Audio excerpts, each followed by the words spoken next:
And here's what it said: "The Lord is my shepherd, I shall not want. He maketh me to lie down in green pastures, and He leadeth me beside still waters." The first thing we looked at last week was that God leads us as a shepherd and a good shepherd. God leads us. And we looked at that in the Old Testament, how God led the children of Israel in the pillar of fire and smoke. And we learned really three things. One, that God leads His people. He doesn't just sit aloof, afar off. He comes and dwells before us. The next thing we looked at is that God leads us, and sometimes, guess what? God leads us on detours, doesn't He? And then we saw that God sometimes leads us to dead ends in our lives. Have you ever been led to a dead end in your life? Well, listen, in those dead ends, God can make a way where there is no way. And then finally, we looked at not only does He lead us, not only does He make a way where there isn't a way, but that God is the shepherd that cares. He cares for each one of us. But this week, a little bit different. This week is the green pastures. So this verse says, "The Lord is my shepherd, I shall not want. He maketh me to lie down in green pastures." Now, when you hear this term, green pastures, you probably think how I think, maybe. Maybe that's just me being a little prideful, thinking everyone thinks I do, but you probably think the American version of a green pasture, like the pastures that we have here, rolling green hills. In Scott County, it's not hard to find a green pasture, is it? So he gave me the thumbs up. All right, you got the pictures on there? Hey, can we give a round of applause over here? Came in clutch. Okay, so this is kind of what we think of. Looks a little bit like the rolling green hills in Kentucky. Man, I'm telling, where's Rachel at? Is she in here? No? She's back there. Oh, I'm thinking like a house right up here, right on a hill. But this is what we think of, isn't it? Like, man, it's in a green pasture. But remember, when David is writing this, he's writing this as a Jewish man living in Israel. I've never been to Israel, but last night I went on Google Maps and went and searched around. You will not find this kind of stuff in Israel. Go ahead and go to the next image for me. Over one. I'll show you what a green pasture is. Yep, that one. Perfect. This is a green pasture. Now, it's not really what you think of when we think of a green pasture, but for them, they would be like, man, I hit the gold mine. Like, look at all this greenery. Like, our sheep are going to be able to eat today. You see, when we read the Bible, we cannot read it with 21st century eyes. We have to read it how they wrote it. And how David wrote this psalm was this, that the idea of a shepherd was that he led his sheep to the green pastures. To us here, we just kind of fence them in. Good luck. But here, it was a daily thing where the sheep would have to seek after the shepherd in order to find the green grass. It's the idea of following the shepherd that he might provide for us. Listen, do you know that following Jesus is a consistent and, persistent thing? That it's every day we have to follow Him. Every day we're seeking after Jesus. We're following Him, and as we're following Him, He then provides for us. But it's not like this mentality where God's not going to lead us to the golden corral. God's not a buffet where it's like He's just going to give us everything we need for our entire lives in one moment. I keep praying that I'll win the lottery, but it hasn't worked for me yet. I don't even play, so I guess I can't win. I hope I just find maybe one on the ground. It's like, dude, I can't. Maybe that would be even more lucky. I can't believe this.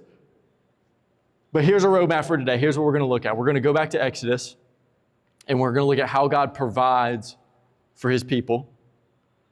And then we're going to look at this. We're going to shift our focus in the New Testament of shifting our focus from provisions to provider, okay? And then at the end, all of us are going to approach a crossroads. Every single one of us in here are going to have to make a decision. And it'll be a hard decision, for each one of us. Maybe it's one you've already made. But go to Exodus chapter 16 is where we're going to start. Chapter 16. And remember, we're comparing and seeing Christ symbolized in the Old Testament. And we're going to look at this one. Last week we talked about that Jesus was the pillar of fire. He was the angel of the Lord that stood in the midst. This week we're going to look at the manna from heaven. Exodus chapter 16. Let me give a recap. God led them out of Egypt, led them to the dead end at the Red Sea, parted the Red Seas, kind of a big deal, right? They went across, and then as the Egyptians were pursuing him, it said that God looked at them through the pillar of fire and discomforted them, and then closed the water in on them. And then think about this. The strongest military in the world was destroyed in one day, in one moment. That's pretty amazing. I mean, could you imagine this? Could you imagine if the United States military was completely obliterated in one day? That would be insane to us, right? It would be crazy. But that's what happened. And now they continue on and they're heading to Mount Sinai, okay? Israel is heading to Mount Sinai and they get a little hungry. Y'all ever get a little hangry sometimes? I'm not saying who gets hangry most of the time, all right? Tends to be the wives, right? Last week I dunked on the guys, okay? Saying we don't follow instructions. But look at this. Verse 2, it says this. 16 verse 2, it says, "And the whole congregation of the children of Israel murmured against Moses and Aaron in the wilderness. And the children of Israel said unto them, Would to God that we died by the hand of the Lord in the land of Egypt. Then we sat by the flesh pots, and when we did eat bread to the full. For ye have brought us unto this wilderness to kill this whole congregation." They started complaining. They said, "Moses, I'm hungry." I think of this like a car ride. Some of you guys, all of you parents that have kids, you guys understand this completely, don't you? Especially on long car rides. You start going and then the murmuring starts pretty rapidly. "Dad, I'm cold. Dad, I'm hot. Dad, can you open the window? Dad, Ezra's touching me. Dad, I want a snack. Dad, I'm hungry." And it is on and on, isn't it? And you're like, I'm losing my mind slowly but surely, like, let's just go home. It's not even worth it at this point. But listen, the murmuring begins for the children of Israel, and they start saying this. It's better if we just died in the wilderness. It's better if we just gave up the ghost there. Hey, at least back in Israel, we had food. At least back in Israel, we had meat to eat. But look at what happens. Here's what murmuring does, or complaining. Here's what complaining does. It does three things. It distorts the past, it exaggerates the present, and it lacks faith for the future. And the truth is that we're all tempted to complain, aren't we? It distorts the past, the good old days. Y'all remember the good old days? Well, the good old days usually weren't that great. You know what I'm talking about? Like you're like, man, the good old days were just so good. And then you start to remember the good old days and you're like, you know, they really weren't that great. Like I was kind of miserable half the time. And for them, they're like, man, at least I had food back in Israel. But you know what they forgot? They were slaves. Not only were they slaves, but the Bible says they were under cruel bondage. And they're thinking, for me to be in the wilderness is worse than for me to be under cruel bondage. I would rather be a slave than to be free. They distorted the past and they exaggerated the present. We might as well just died in Israel. Why am I going to die here now? There's no way we're going to live through this. But listen, they just saw God part the Red Sea. They just saw Pharaoh's army destroyed. Do you guys remember when God did something amazing in your life? Maybe there was a financial burden that had happened, and God just provided in a miraculous way, and you're like, that was all God. Or maybe a situation was happening and God just resolved it completely. But then sometimes when new situations come up, we're like, this is the end. Like there's no way through this one. But we forget the things that God did in the past. And then the future. It lacks faith for the future. Listen, it is easy to complain, isn't it? It's easy to complain because complaining requires no faith. Complaining requires no prayer. Listen, prayer is hard, isn't it? You ever try to pray for an hour? It's difficult. It's labor intensive. We all think, like, that should be easy. You're just sitting there praying. But it's a difficult thing. It's a hard thing to rely on God and say, man, no, I'm trusting God despite the circumstances, despite what everything looks like. I'm going to believe God. But complaining and saying, man, I cannot believe I'm in this situation. I can't believe they did that or this happened. I can't believe.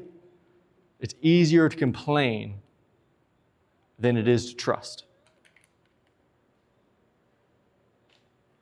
It's easier to complain than to seek God. And I'm convinced that this is a huge problem in the church in the West. You say how? Here's how. Maybe this is why this all went wrong today, to prove this point. Is because sometimes in the Western church, if everything's not perfect and catered for, and hey, today was far from perfect, wasn't it? And that's okay. Then we start to complain. Man, the music wasn't. I heard a pastor say, someone was complaining about the music, and the pastor looked at them and said, well, it was a good thing we weren't singing to you. I was like, oh man. Sometimes we're like, man, it was a little too hot in there today. Or man, we find a reason. I wish the church had this. I wish the church had that. And listen, what happens sometimes in the Western church is rather than being the solution, rather than praying that God would provide, what do? We complain and then we leave and find somewhere else that has what we're looking for. And that's a dangerous thing because God didn't create the church to make us comfortable. He created the church so each one of us can function as a part of the church. Like we all have a role to play in the church. And this is what this means, that there's no church pew sitters. There's no one that should be sitting in the bleachers. We're all contributing. We're all functioning as parts of the body. That means this, we're all praying. If nothing else, we're all praying that God would give what we lack. Complaining is easy. Man, we've been doing it since the beginning, haven't we? But believing that God can do the impossible is hard. But through it all, God's good, isn't He? And through their complaining, look at verse 4. Look at what He says. And then said the Lord unto Moses, behold, I will rain bread from heaven for you. And the people shall go out and gather a certain rate every day, that I may prove them. Hold on to that. That's important. Whether they will walk in my laws or no. And it shall come to pass that on the 6th day they shall prepare that which they bring in, and it shall be twice as much as they gather. And so, man, God does this miracle and says, hey, I'm going to rain down bread from heaven. And look at verse 14. It gives a little bit more context. Verse 14. And then the dew that was gone up, behold, upon the face of the wilderness, and there laid small round things as a small round hoarfrost on the ground. And when the children of Israel saw it, they said to one another, it is manna, for they wist not what it was. And Moses said unto them, this is the bread which the Lord gives you to eat. And He says, hey, I'm going to provide bread for you in the wilderness. And every day I'm going to take care of you. Every day I'm going to provide for you. But it's a daily thing. Isn't that interesting? He said this. Let me detour real quick. Hold on to this. But he says this, he did this to prove them whether they would follow his law or not. That's interesting.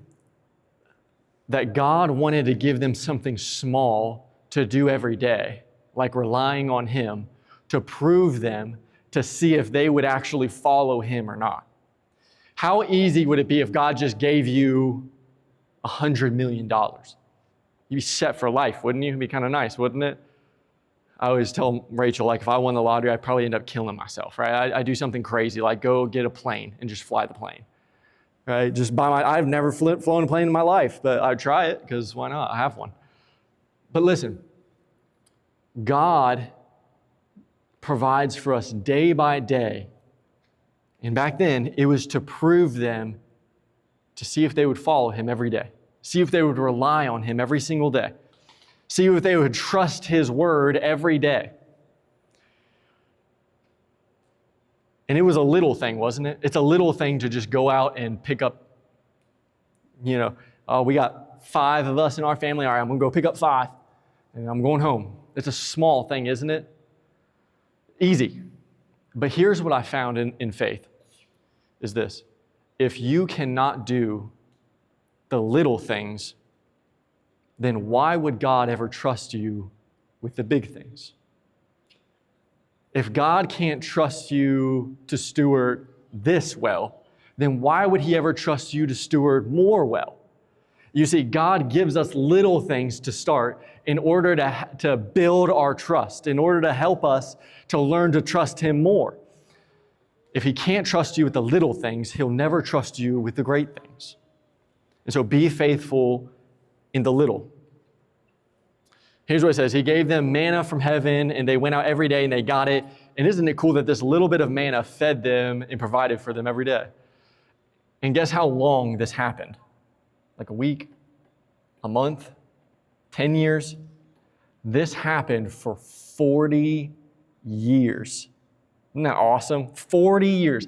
Every day God provided for them for 40 years, giving them the bread they needed, giving them the food that their whole family needed. And it was all about this concept that God is the good shepherd. It's the concept of the green pastures, that every day they're following the shepherd. For them, it's the pillar of fire. And he's leading them and he's feeding them day by day. Now, you'd be like, what happens if I snuck an extra one that day? Well, guess what? It would rot. It would go bad. So you were only supposed to take what you could take, or what your family needed that week. It was about daily provision, trusting that the shepherd would give you exactly what you needed. And that is hard. Isn't trust hard? Because we've all had someone break our trust, haven't we? Whether it's a boyfriend or girlfriend, or whether it's maybe a spouse, maybe it's a family member or a dear friend that had broken our trust and hurt us, and it becomes hard to trust again. What I find is this, that men and women are obviously different.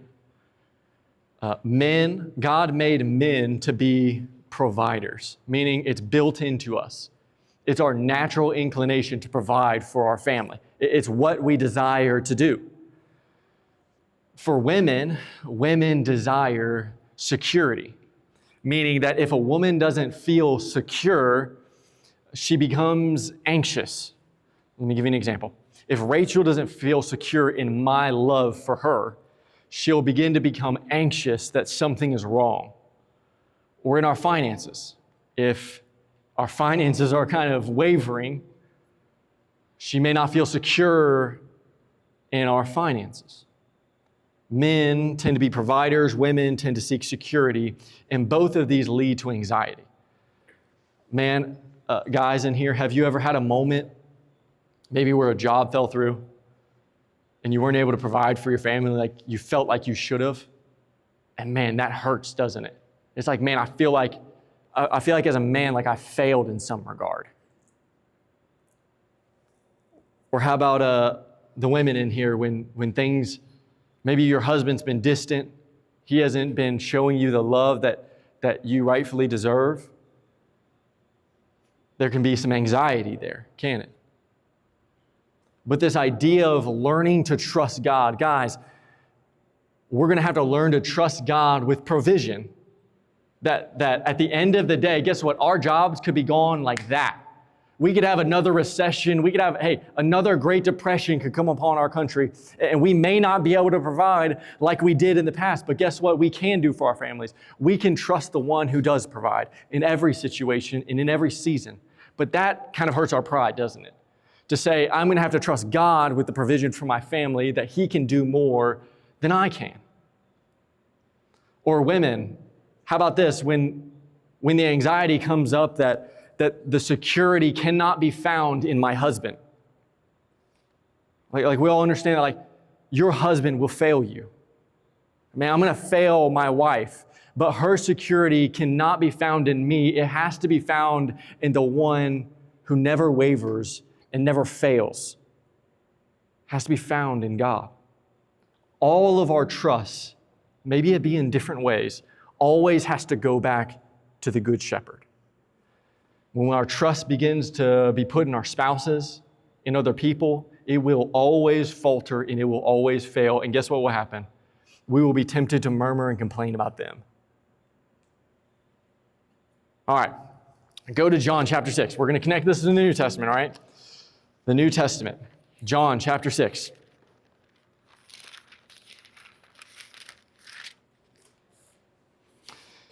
Jesus did an awesome miracle.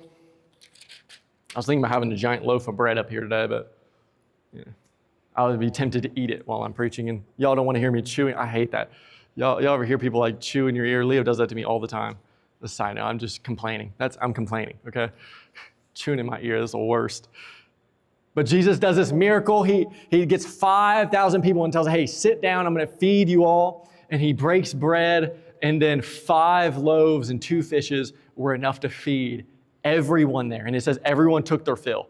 And man, it was a buffet. Like everyone just eating, going for it, and everyone was completely full. You ever imagine the most full time in your life? Like you were just like, I ate a little too much, didn't I? And Jesus goes away. The disciples go on the water. Jesus walks on water, freaks out the disciples, goes into their boat, and then they go into this city. And the people hunt Jesus down, man. They find him. They're like, this is an awesome miracle. Let's go hunt Jesus. Look at verse 25. Here's what it says. This is so cool. And when they found him on the other side of the sea, they said unto him, Rabbi, which means master, when comest thou hither? And Jesus answered and said unto them, Verily, verily, I say unto you, ye seek me not because you saw the miracle, but because ye did eat the loaves and were filled. Labor not for the meat which perisheth, but for that meat which endures unto everlasting life, which the Son of Man shall give you. For he hath the Father sealed. He says this, you guys sought me. You did all this labor. I mean, imagine all the things they went through. The Bible says that they searched for him. They couldn't find him. And so they all went and got a boat and 5,000 people. And they all were hunting down these boats and leaving and going to these cities. And they were searching all of these cities to find Jesus. And they finally found him and says, hey, like, man, where did you go? Like, we've been looking for you everywhere. And look at what Jesus says to him. You sought me not because you saw the miracle, but because your bellies were full. Because you ate something. You were hunting me for the wrong reasons. Their focus got off of the right thing. Their focus got off of the provider, and it got onto the provisions. It got off of Jesus and got onto the bread that he gave them.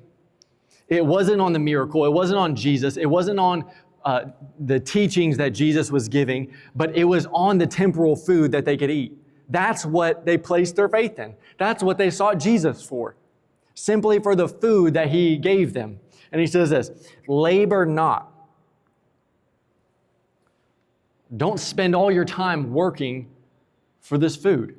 Don't spend all your time working for temporal things, but rather seek the things that are beyond this life, that are eternal. Seek the things that are above.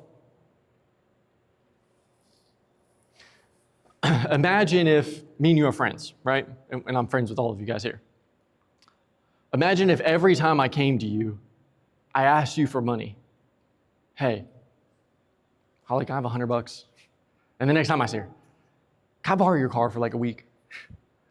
Next time I see her, Holly, can I just like borrow your TV for like a couple months? Just take it off. And every time I saw her, I'm asking her for something. Well, that's not a relationship. That's not a friendship, is it? No one wants a friendship like that. But sometimes we treat God that way, don't we? Like the only time I go to God, the only time I seek God, it's when I want something from Him. The only time I'm praying is when something's going wrong. But listen, Jesus doesn't want a relationship like that with us. Jesus wants a relationship where we spend time with Him because we just love Him, because we want to grow in Him, because we want to draw closer to Him. If we treated our friends the same way we treat God sometimes, well, I'd say our friends probably wouldn't be our friends for very long, would they? But God desires so much more from us than just providing a meal. He seeks a relationship. He seeks far more than just, hey, God, I need something in this season. Look at this. Verse 28. It says it's in, man, this is like one of those like Jesus dunked on these people. I think that's what the teens would say now. This probably changed, all right? I was a youth leader like 4 years ago, or 3 years ago. This probably changed. It changes so fast. Verse 28 says this, and they said unto him, what shall we, let's back up a little bit. Let's back up. Yeah, never mind, verse 28. And they said unto him, what shall we do that we might work the works of God? And he answered and said unto them, this is the work of God, that ye believe on Him whom He hath sent. And they said unto him, show what sign, or he says, what sign show us thou then, that we might see and believe that thou work? Our fathers did eat manna in the desert. Remember, we just read that. Our fathers did eat manna in the desert. As is written, He gave them bread from heaven to eat. Listen, this is the dunk on a moment. And Jesus said unto them, verily, verily, I say unto you, Moses gave not that bread from heaven, but my Father giveth you the true bread from heaven. For the bread of life which He hath, for the bread of God is He which cometh down from heaven and giveth unto the world. Then said unto him, Lord, evermore give us this bread. I guess I missed the, let's see, 35. Let me find it real quick. We'll hit it in here in a minute. But he says this, verse 35, and Jesus said unto them, I am the bread of life that is come down. And he that cometh to me shall never hunger, and he that believeth on me shall never thirst. He said this, that if we would take of this bread, he's comparing himself to the manna that was in the wilderness, saying, like they ate the bread. In another place, the part where he dunked on me, he said this, that your fathers ate the manna from heaven and are dead, like they just died. But anyone that takes of me, anyone that eats of me will live forever. In other words, if you spend your whole life seeking temporal pleasures, temporal fulfillment, guess what? It will amount to a whole lot of nothing. If all you do is seek this world, it will lead to nothing. But he says this, but if man would seek me, if man would seek Christ, the bread of life that has come down from heaven, then your life would be full. Then you would never hunger again. You have those moments where you've spent maybe part of your life in sin, pursuing things that you thought would bring you joy or happiness, fulfillment, and it just left you hungry. You're like, man, I thought this would fulfill me. I thought this is what I wanted. Maybe it's a career. Man, you worked your way up. You got the bonuses. You got the salary. You're like, man, this isn't sustaining me like I thought it would. Or maybe it was a relationship And it's great at first. And then after a time, the butterflies fade. You're like, man, this didn't sustain me like I thought it would. It's because the sustaining thing for us was never meant to be temporal things. If you build your life on this world, it will never last. But if you build your life on Christ, he says those that come after him, those that partake and eat of him, will never hunger and they'll never thirst. Your fulfillment, that thing that you're longing for, you know what I mean. The Holy Spirit is probably speaking to you right now. That thing that you're longing for, that you're searching for, can only ever be found in him. It cannot be found in your spouse. It cannot be found in your job. It cannot be found in wealth or pleasure or sinful appetites. It can never be found in any of those things. Guys, it can only be found in the one who made you and designed you for a relationship with him. The good shepherd knows how to lead his sheep. And guess where the shepherd leads his sheep to provide? To himself. I was at the park. This is we'll leave it. That we are to be sustained by Christ. And listen, God's desire for you is this, not that you would just eat and be fulfilled. You know what Jesus said? In another place, he says this. I will say, all right, I'll say. I was at the park, and I was reading about the Israelites. This is how my brain works, guys. I'm ADD and dyslexic, so everything just kind of gets all jumbled up in there. But here's what happens. I was at the park getting this message ready, and it was raining, man, just hammering. And I'm reading about the children of Israel going through and picking up this bread.